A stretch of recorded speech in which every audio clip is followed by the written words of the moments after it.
priebehu roku 2009 na Vianoce som sa od môjho priateľa a jeho rodiny, Vladka Javorského z Ivachnovej, dozvedel, že v antikvariáte v Liptovskom Mikuláši je nejaký obraz svätého Františka, ktorý vraj pochádza z okoličného.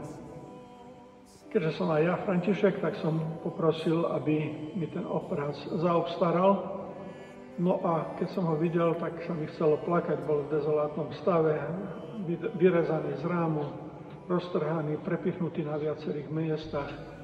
Pravdepodobne ho niekto chcel buď ukradnúť z rámu, alebo uchrániť pred nejakým ďalším znehodnotením, takže ho vyrezal, alebo sa nejak na iné spôsoby chcel použiť.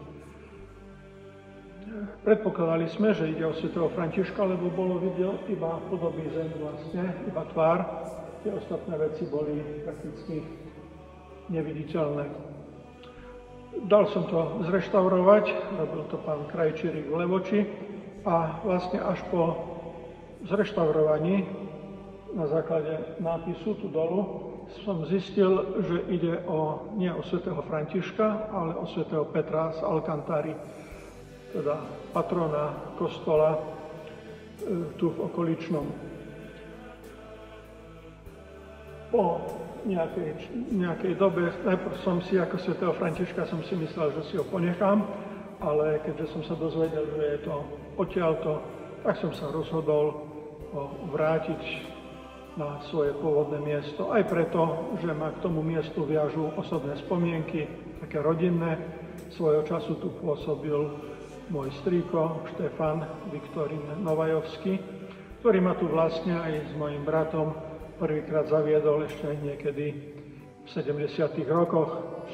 Vtedy kláštor, kostol bol zdevastovaný, pustý, prázdny, v dezolátnom stave.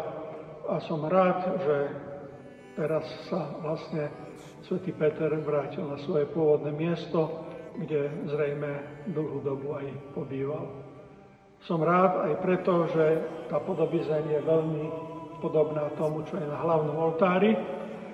Teda je to vlastne akoby taká kópia zmenšená. No a takto vlastne som rád, že tu je ozaj na dôstojnom mieste, ktorému patrí.